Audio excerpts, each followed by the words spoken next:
So, following this imperialistic time in the scramble for Africa, we're going to see um, some kind of pushback. We're going to see, especially around World War One, first phase of the pushback is really going to be this rise of nationalism by Africans, and the Africans are going to start to kind of develop these ideas of self-identity and of independence. But it's not really going to be until after World War II that we start to see these independence movements really take place, when a lot of these European countries are weakened because they put so many resources and lost so many people during the two wars, that we're going to see the ability for Africans to really kind of rise up and really fight for their independence. We see this around the globe. It's not just in Africa, but we're going to see it pretty much everywhere we study. These independence movements take place in India, in Asia, and in some cases in the Americas, where countries or colonies and colonists rise up against their European colonial powers as a result of World War II, and not just because of the loss of resources on the part of the Europeans, but also because of what World War II was about, and the whole idea of self-identity for people in the colonies. So one of the first things that's going to rise up is a movement called Pan-Africanism. And so Pan-Africanism is really about the idea that Europeans should unite. It really kind of advocated for this idea of all Europeans fighting together, working together for independence, getting rid of colonialism, and establishing a kind of like one large unified Africa. The biggest problem we're going to see here, though, is that the geography of Africa really doesn't lend itself to unification. We'll see this again later on in South America with some of the independence movements they have there. But in Africa, just the sheer size of the continent and the diversity of the landscape really doesn't allow itself, plus the diversity of tribal beliefs and affinity, the differences in religious practices, the cultural practices. All of these things really are barriers to this idea of true Pan-Africanism. The result, though, is something called the Organization of African Unity, the OAU. And what that's going to do is this is going to be an organization that will have members from all over Africa that will really work to unify and promote African identity and independence. The big turning point here is World War II. And World War II is really going to have an impact on most of the European countries in the form of a loss of resources. They put so much money, so much effort, so many lives into World War II and fighting during this time period that it's really weakened their ability to maintain control over their colonies. We, in addition, have we have the creation of the United Nations. And one of the things that the United Nations does is it establishes UN Resolution 1514, which guarantees the right of self-determination for all peoples, not just Europeans, not just Americans, but all people on the planet. And self-determination is really about your ability to form your own country, to affiliate yourself as a colony or to affiliate yourself as an independent nation.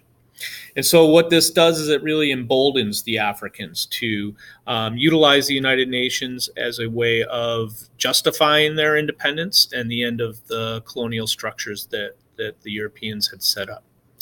And then eventually we do have the Cold War between the Soviet Union and the United States. And the Cold War really kind of plays out around the planet. In Africa, this plays out through well, the Soviets were anti-colonial, so one thing they're going to do is they're going to support a lot of these independence movements.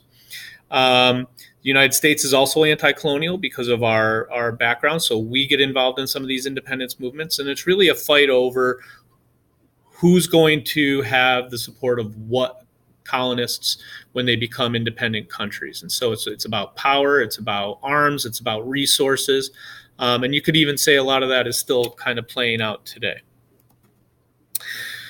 The first country that's going to gain its independence is the country of Ghana, which is also referred to as the Gold Coast. The leader of this movement is Kwame Nkrumah. Kwame Nkrumah is going to lead a lot of different protests and strikes against the colonial powers throughout the 1940s and 50s.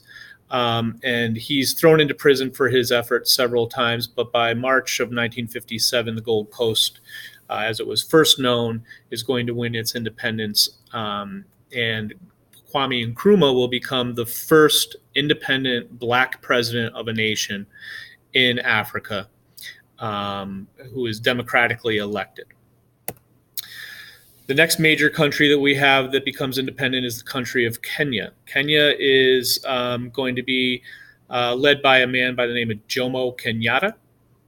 And similar to Kwame Nkrumah, he's going to lead a lot of different protests and nonviolent use of movements that are going to lead to eventual independence.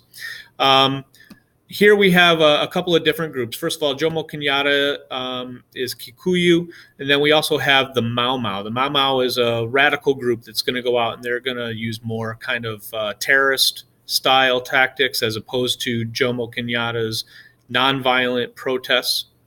The British are going to eventually arrest Jomo Kenyatta, and they're going to put him into concentration camps that they set up. And don't think like Jewish concentration camps, but just kind of like camps or prison camps, basically, where they're going to have a lot of these people. This is going to garner a lot of bad press for the British and a lot of support for the Kenyans.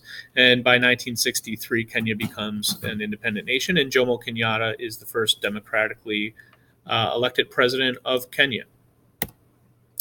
Later, we have Algeria is going to gain its independence from France. This was a tightly held colony of France, a lot of it because of its location on the Mediterranean Sea. Eventually, the French president de Gaulle is going to realize that France just doesn't have the manpower to maintain its colonies, not only in Africa, but also in Asia. And Algeria is going to win its independence from France in 1962. We also have a lot of these various obstacles to progress in Africa. So Africa really hasn't developed over a long period of time. The nations of Africa today are among the poorest in the world. So you can kind of read through these, but the obstacles are many, and they range from economic problems to problems of population, political problems. A lot of civil wars are going to take place, and then just the whole idea of the size of the continent, the environmental conditions that they're battling. All of these things are going to lead to a lot of different obstacles throughout Africa during this time period and into today.